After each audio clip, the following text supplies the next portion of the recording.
Dear students, Alyque academy में आप सभी का वेलकम, स्वागत और खैर मकदम करता हूं और शुरू करता हूं आज का वीडियो। आज के वीडियो में हम कुछ रीजनिंग के सवाल करेंगे।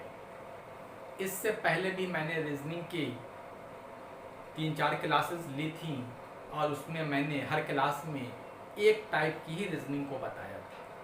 लेकिन आज की क्लास में हम रीजनिंग के डिफरेंट तरीके का सवाल लेंगे कि किस तरह से इस तरह के रीजनिंग को सॉल्व किया जाए। रीजनिंग जैसा कि आप सभी को पता है, उसमें कोई ना कोई एक रीज़न छुपा होता है और उसी को मुझे तलाश करके उसके सही आंसर तक पहुंचना होता है। तो आइए आज का पहला सवाल लेते हैं।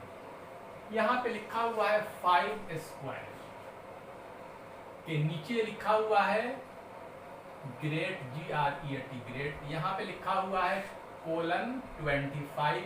यहाँ पे देखिए 6 स्क्वायर के नीचे क्या लिखा हुआ है नंबर, और यहाँ पे फिर कोलन और यहाँ पे क्या होगा। यानी ये जो जिस तरह का इस पेयर में मुशाबिहत यानी सिमिलरिटी है, यहाँ भी हमें सिमिलरिटी होनी चाहिए। सिर्फ इसकी ये बताना है, जैसे यहाँ पे ये है तो यहाँ पे अभी आपको क्या बताना है, इस तरह का ये नंबर आपको बताना है। अब हम ये देखेंगे कि ये 25 यहाँ पे कैसे आया। तो 5 का स्क्वायर यानी 5 इंटू 5 इक्वल टू 25। तो यहाँ पे उसी तरह से करेंगे, क्या होगा 6 इंटू 6 इक्वल टू 36। अब आंसर में देखिए यहाँ पे है A 36, यानी A is the right answer. इसमें कुछ नहीं करना है, यहाँ पे पूछा भी नहीं गया है, सिर्फ ये पूछा है। जाहिर सी बात है कि हम इसका ये आंसर और इस तरह से ये होगा। इस पे हमें कोई ध्यान नहीं देना है क्योंकि इसके बारे में वो आपसे कुछ पूछ नहीं रहा है। ये सिर्फ एक तरह से कहिए तो कंफ्यूज करने के लिए दिया है। आइए नेक्स्ट क्वेश्चन लेते हैं। 63 कोलन 36 और यहाँ पे कुछ नहीं दिया हुआ है, दोनों बताना है, दोनों नंबर बताने हैं। अब यहाँ पे जो दिया हुआ है ये ऑप्शन 4 दिए हुए हैं। अब ये देखिए कि इसमें क्या सिमिलरिटी है। अब यहाँ पे देखिए 63, यहाँ पे 36, यानी इसको रिवर्स उलट दिया। देखिए दूसरे को पहले नंबर पे ला दिया और पहले नंबर को दूसरे नंबर पे ला दिया। तो अब इसमें देखिए कि कोई ऑप्शन ऐसा है जिसमें से किसी नंबर को उलट देने पे इसी तरह की सिमिलरिटी आ जा रही है या नहीं। इसको उल्टेंगे तो नहीं आएगा, इसको भी उल्टेंगे तो नहीं आएगा, इसको उलट देंगे तो देखिए आ गया। यानी कि ये है 94 और ये 49। ये देख रहे हैं इस तरह से। तो ये क्या होगा, C is the right answer. आप ये देख रहे हैं कि किस तरह से हमें रीजनिंग में उसकी रीजन को पता लगाते हुए उसकी सिमिलरिटी को ढूंढना पड़ेगा, तभी आप एग्जैक्ट उसके आंसर तक पहुंच पाएंगे। आइए नेक्स्ट क्वेश्चन को लेते हैं। आइए तीसरा सवाल लेते हैं। यहाँ पे 62 कोलन 145 और यहाँ पे भी देखिए दोनों नहीं है। ये दो को पता करना है, ये 4 ऑप्शन में से कि कौन सा होगा। अब हमें ये देखना पड़ेगा कि 62 कैसे आया और 145 कैसे आया। अगर हम सपोज करिए कि 8 का स्क्वायर करें तो कितना आया 64, -2 कर दे तो कितना आ गया 62। अब यहाँ पे हम करें 12 का स्क्वायर बराबर 144 प्लस 1 जोड़ दे तो कितना आया 145। यानी यहाँ पे हमें -2 और यहाँ पे +1। यही रीजनिंग अगर इस 4 ऑप्शन में ये रीजन मिल जाए 4 ऑप्शन में से किसी में, तो समझिएगा कि वो ऑप्शन सही है। आइए देखते हैं, पहला ऑप्शन को हम देखते हैं। पहला ऑप्शन है 79,168। अगर सपोज करिए कि 9 का स्क्वायर करें, 9 का अगर स्क्वायर करें तो कितना हुआ 81 माइनस 2 इक्वल टू 79 तो आ गया। अब इसका तो करने पे 13 का अगर स्क्वायर करेंगे तो नहीं आएगा, 199 प्लस यहाँ पे 1 तो ये नहीं होगा। दूसरा ये देखते हैं, बी ऑप्शन को हम देखें, 11 का स्क्वायर करें तो कितना आया 121 माइनस 2 इक्वल टू 119 ये आ गया। अब यहाँ पे हम 15 का स्क्वायर करें तो कितना आया 225 प्लस 1 जोड़े इक्वल टू 226। यही देखिए सेम प्रोसेस, -2 प्लस 1, यानी कि ये सेम प्रोसेस इस ऑप्शन में हमें मिल रहा है, तो B is the right answer. Next देखिए question number 4, in the following letter series how many Ms are followed by N but not preceded by N. सवाल को बड़ी अच्छी तरह से समझिएगा। आपके पास यहाँ पे एक सीरीज दिया हुआ है, लेटर का सीरीज है, जिसमें ये कहता है कि how many Ms are followed by N, यानी कि ऐसे फॉलोड एम के बाद एन हो, ये ना हो, ऐसे हो, ऐसे ना हो। तो आप देखिए कितनी बार एम के बाद एन आया है, लेकिन पहले एन उसमें ना हो। यहाँ पे देखिए नहीं होगा, यहाँ पे एम के बाद एन आया है, लेकिन ये भी नहीं होगा क्योंकि एम से पहले ये एन आ गया है, तो नहीं होगा। यहाँ पे भी नहीं होगा, एन पहले आ गया, यहाँ पे भी पहले आ गया, नहीं होगा। अब यहाँ पे देखिए एम के बाद एन और फिर यहाँ पे भी एम के बाद एन, यानी कि दो जगह पे M are followed by N but not preceded by N, तो ये option B is the right answer. तो हमें इस तरह के सवाल में बहुत ही सही तरह से पढ़ के उसे समझना पड़ेगा कि उसका मीनिंग एग्जैक्टली क्या कह रहा है, क्योंकि आप देख रहे हैं कि यहाँ पे कितना कंफ्यूजन है। आप यहाँ पे आप ये भी ले लेंगे कि एन के बाद एन यहाँ पे हो जाएगा, लेकिन एन तो यहाँ पे पहले है, तो जाहिर सी बात है ये तो क्या लिखा हुआ है नॉट प्रीसीडेड बाय एन, यानी पहले ना हो। यहाँ पे तो पहले आ गया, जाहिर सी बात है यहाँ पे भी पहले आ गया, तो ये नहीं होगा। यहाँ पे भी देखेंगे तो जाहिर सी बात है कि ये भी नहीं होगा किसी तरह से। एम के बाद एन तो सही है, लेकिन एन के बाद फिर यहाँ पे भी ये चूंकि ये चीजें नहीं होंगी। सिर्फ दो जगह पे ये जो कह रहा है क्वेश्चन, उसके हिसाब से आंसर क्या होगा, B is the right answer. आइए नेक्स्ट क्वेश्चन को लेते हैं। Question number 5। सवाल थोड़ा बड़ा है, टाइम कंज्यूमिंग भी है, तो लेकिन जाहिर सी बात है कि इस तरह के भी क्वेश्चंस होंगे। तो इस तरह के क्वेश्चंस को आपके पास अगर टाइम बचेगा तब करिएगा, बाद में इसे पढ़िएगा, क्योंकि इसमें आपका टाइम ले लेगा ज़्यादा। तो इस तरह के सवाल जो लेंदी हो, जो बड़ा हो, उसे आप बाद में करिएगा, आपके पास टाइम बचेगा तब। हम टाइम मैनेजमेंट के बारे में भी बता देंगे। आइए देखते हैं।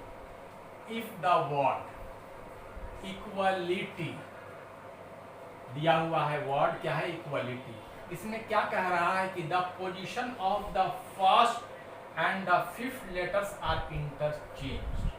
कह रहा है कि ये पहला लेटर और पांचवा, यहाँ पे देखिए 1 2 3 4 5 6 7 8 8 लेटर है। पहले और पांचवें को इंटरचेंज कर दिया जाए, यानी कि पहले की जगह पे पांचवा तो पांचवा क्या हो जाएगा एल, और पांचवें की जगह पे जाहिर सी बात है कि क्या आ जाएगा ई। इंटरचेंज हो गया। उसी तरह से the position of the first and the fifth letters are interchanged, तो ये तो हो गया। अब नेक्स्ट देखिए, similarly the position of the second and six letters are interchange and so on. उसके बाद कह रहा है कि सेकेंड और सिक्स करिए, थर्ड और सेवेंथ करिए, फोर और एट को वैसे इंटरचेंज करिए। और फिर देखिए कि राइट एंड से दाहिने से तीसरा लेटर कौन होता है, तो आइए करिए। दूसरे से सिक्स को चेंज करिए। सिक्स क्या है, आई है, तो यहाँ पे लिखिए आई। और सिक्स के नंबर पे क्या लिखेंगे आप, क्यू लिखेंगे, क्यू। अब तीसरे और सातवें को इंटरचेंज करिए। तीसरे के जगह पे क्या लिखेंगे, टी। और फिर सातवें की जगह पे क्या लिखेंगे, यू। और चौथे और आठवें को चेंज करिए, तो चौथे की जगह पे क्या हो जाएगा, वाई। और आठवें की जगह पे क्या हो जाएगा, ए। ये देखिए 8 वर्ड यहाँ, 8 वर्ड आपके यहाँ हो गए। अब राइट इधर से होता है। तीसरा लेटर कौन सा है राइट से, 1 2 क्यू। अब यहाँ पे ऑप्शन यहाँ पे है Q is the right answer. है बहुत आसान, लेकिन आपको समझना पड़ेगा बहुत ही माइन्यूटली। जाहिर सी बात है कि टेस्ट में एक तो टाइम का प्रेशर होता है, और उसमें आप सही तरह से सवाल को जल्दी जल्दी पढ़ते हैं, सही से समझ नहीं पाते, तो जाहिर सी बात है कि आंसर कुछ ना कुछ का कुछ हो जाता है। आइए लेते हैं next question, question number 6। If the letters of the word vertical are arranged alphabetically, how many letters will remain at the same position. सवाल ये कहता है कि एक वर्ड आपके पास वर्टिकल दिया हुआ है, उसको अल्फाबेटिकली अरेंज कर दीजिए। यानी कि जैसे ABCDEFGH लिखा जाता है, वैसे ही इस वर्ड को अल्फाबेटिकली अरेंज करिए और देखिए कि कितने लेटर अपनी पोजीशन पे रह रहे हैं, उनकी पोजीशन चेंज नहीं हो रही है। तो पहले तो यहाँ पे लिख के देखिए वर्टिकल, CAL। अब इसे अल्फाबेटिकली लिखेंगे तो सबसे पहले क्या आ जाएगा, A आ जाएगा। A, B नहीं है, C है, C, D नहीं है, D के बाद E है, F, G, F भी नहीं है, G भी नहीं है, H भी नहीं है, I, J, K नहीं है, L, M, N, O, P, Q, R, S, T है, U, V, V है। देखिए 3 6 8, 3 6 8, ये अरेंज हो गया अल्फाबेटिकली। अब आप देखिए कि किसकी पोजीशन सेम रही। किसी की पोजीशन सेम यहाँ पे है, पहले नंबर नहीं है, यहाँ भी नहीं है, यहाँ भी नहीं है, यहाँ भी नहीं है, यहाँ भी नहीं। किसी की पोजीशन सेम नहीं है, सब की पोजीशन इधर से उधर हो गए। तो आंसर देखिए 2 3 4, यानी कि कहा गया है कि 2 लेटर्स की पोजीशन किसी की भी नहीं है, तो क्या हो जाएगा, नन। 2 3 4 होने का कोई सवाल ही नहीं है, क्योंकि सबके पोजीशन चेंज हो गए। कोई लेटर ऐसा नहीं बचा जो यहाँ पे जैसे पहले दूसरे नंबर पे ई है तो यहाँ भी दूसरे नंबर पे ई आ जाए, यानी सेम होने का यही है। या आर यहाँ पे है तो आर भी यहीं पे रहता है अरेंज करने पे। अगर आई यहाँ है तो आई यहाँ सेम पोजीशन पे होता है। इसमें जो पोजीशन है जितने नंबर पे, तो इसमें कोई लेटर इस पोजीशन में नहीं है, यानी कि जो वर्ड जो लिखा हुआ है इस पोजीशन, सबके पोजीशन चेंज हो गए। इस वजह से यहाँ पे क्या जवाब हुआ, नन। आइए देखते हैं क्वेश्चन नंबर 7। ये देखिए आपके पास इस तरह का प्रॉब्लम दिया हुआ है। नेक्स्ट क्या होगा, अब इसे कैलकुलेट करें। 7 इंटू 7 प्लस 1, ये कितने हो गए, 49, 50/7। इसे कैलकुलेट करिए, 50/6। इसे कैलकुलेट करिए 50/5। इसे कैलकुलेट करिए 50/4। इसे कैलकुलेट करिए 50/3। अब यहाँ पे रीजनिंग आप ढूंढिए, सब में ऊपर 50 है। यहाँ पे देखिए एक एक वर्ड कम होता जा रहा है, -7, 6, 5, 4, 3। अब यहाँ पे देखिए ये कभी हो, ये तो देखिए इसमें कैलकुलेट करके 15 चौका 7 तो 62/4 नहीं होगा, क्योंकि यहाँ पे हमें एक कम चाहिए और ये सब में 50 ही चाहिए। तो यहाँ पे देखिए 16 चौका 64, 4 ये भी नहीं होगा, 35। ये देखिए इसके बाद क्या होगा, 50/2। 50/2, ये D is the right answer. यानी ये सीक्वेंस आपका मिल रहा है कि ऊपर सेम और नीचे एक एक का माइनस होते हुए यहाँ पे आपका D is the right answer. तो आप देख रहे हैं कि सर के रीजनिंग के सवालात कैसे आप इसे बनाएंगे। इसके लिए जाहिर सी बात है कि आपको प्रैक्टिस करनी जरूरी है। आइए देखते हैं नेक्स्ट क्वेश्चन, 2-3 क्वेश्चन और ले लेते हैं। All the English alphabets are arranged alphabetically in the reverse order. सवाल को बहुत ही बारीकी से समझिएगा। And then all the vowels are deleted which will be the 8th letter from the right in the new series. पहले कह रहा है कि जो भी इंग्लिश के अल्फाबेट्स हैं 26, उसको रिवर्स ऑर्डर में लिखिए। मैंने यहाँ पे लिख दिया है रिवर्स या ऑर्डर में, यानी इधर से ABC इधर से शुरू करना है, इधर से लिखा जाता है ABCD इधर से लिखा जाता है, लेकिन रिवर्स ऑर्डर में यानी इधर से लिखिए। लिख दिया। अब क्या कह रहा है, reverse order. And then all the vowels are deleted. Vowels कितने होते हैं, 5, A I E O U। 5 vowels को डिलीट कर दीजिए। वो डिलीट कर दीजिए, A E I O U delete हो गए।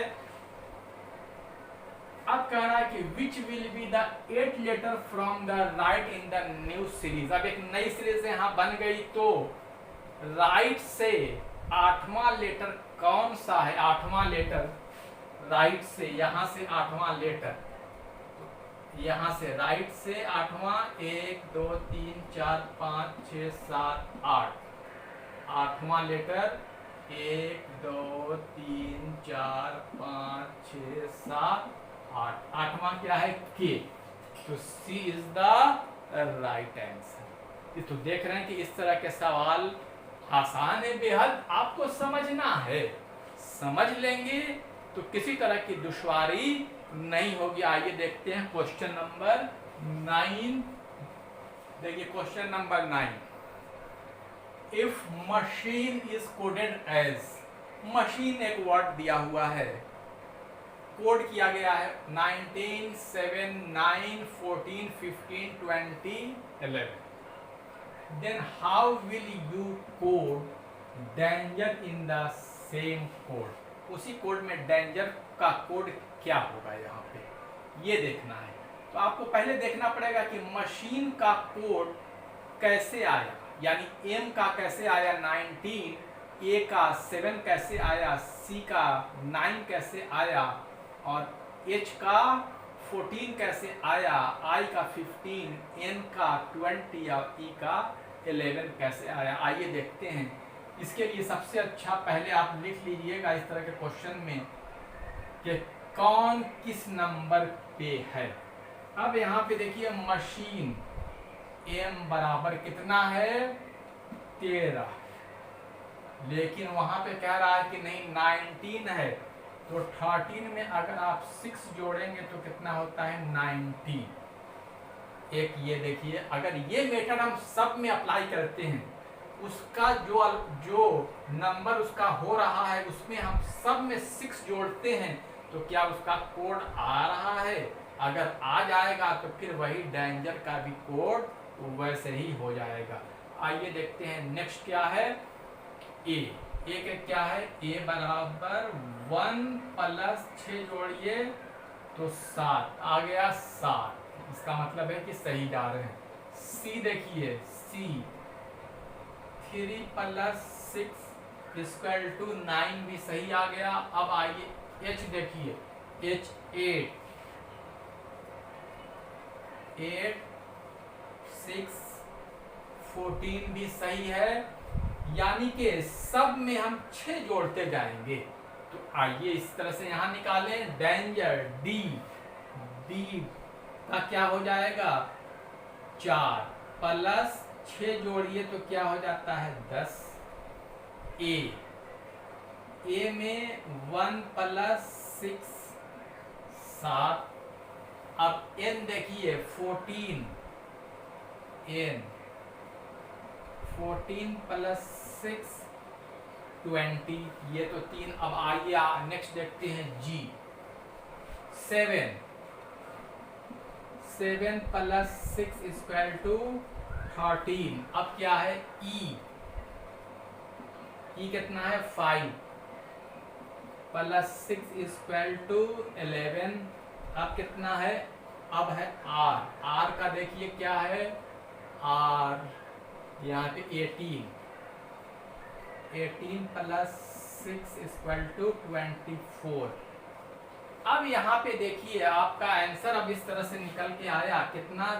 10 7 20 13 11 एंड 24।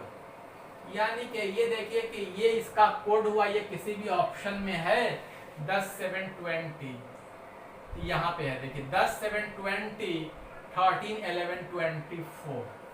तो इस तरह से आपने देखा कि किस तरह से क्या इसमें रीजन लगा हुआ है, उसी रीजन को हमें तलाश करना है। अगर आप समझ जाएंगे तो इसका जवाब आप बिल्कुल आसानी से दे देंगे। आइए देखते हैं लास्ट क्वेश्चन। ये क्वेश्चन नंबर 10 लास्ट क्वेश्चन को लेते हैं। एक सवाल है, if road is called car, road को क्या कहा गया? Car is called train is called school is called house is called office, then where do children go to study? सवाल को अच्छे से समझना होगा और इसमें कुछ नहीं है। आप ये देखिए क्या कहता है? Where do children go to study? Study कहाँ किया जाता है? आमतौर से स्कूल में किया जाता है। ठीक है, स्टडी कहाँ करेंगे? स्कूल में करेंगे। तो अब स्कूल को इसमें क्या कहा गया है ये आपको बस देखना है। स्कूल इज कॉल्ड हाउस, तो जाहिर सी बात है कि इसके हिसाब से, इस क्वेश्चन के हिसाब से क्या हो जाएगा? Option A. कहाँ बच्चे स्टडी करेंगे? हाउस में, क्योंकि स्कूल को हाउस कह दिया गया। यहाँ पे एज्यूम कर दिया गया, मान लिया गया। और ऐसे प्रैक्टिकल में हम स्टडी स्कूल में ही करते हैं, तो जाहिर सी बात है कि स्कूल को हाउस माना गया। तो हाउस यहाँ पे क्या हो जाएगा? Right answer. तो इस तरह से आपने देखा कि किस तरह से रीजनिंग बनाई जाती है। रीजनिंग में आप सही रीजन को समझ लेंगे, सवाल को सही तरह से समझ लेंगे तो किसी तरह की कोई दुश्वारी आपको नहीं होगी। होता सिर्फ ये है कि आपको टाइम दे दिया जाए तो आप कर ही लेंगे, लेकिन वहाँ पे टाइम का प्रेशर आप पे होता है। Under the pressure of time आप वहाँ पे कैसे रहते हैं? Under the pressure of time के प्रेशर में रहते हैं। इधर टाइम भी निकल रहा होता है, इतना लेंदी सवाल, इतना बड़ा सवाल को पढ़ने में भी अच्छा खासा वक्त लगेगा। और पढ़ के आपको समझना है सही तरीके से, फिर दिमाग अगर वहाँ उस टेक्निक जो इसमें दिया हुआ है, जो टेक्निक छुपा हुआ है, वहाँ तक पहुँच गया तो आप बहुत आसानी से कर लेंगे। नहीं तो जाहिर सी बात है कि टाइम आपको कितना भी दे दिया जाए तो उसमें बहुत ही मुश्किल का सामना करना पड़ सकता है। तो इस तरह के जो ज़्यादा लेंदी सवाल हों, जो ज़्यादा बड़ा सवाल हो, जिसे पढ़ने में आपका टाइम ज़्यादा किल हो, उसे आप लास्ट के लिए छोड़ दीजिए कि जब मुझे टाइम मिलेगा, टाइम मेरे पास बचेगा, तब हम इस सवाल को करेंगे। तो आज की क्लास में बस इतना ही। नेक्स्ट क्लास में फिर मिलेंगे। Thank you very much.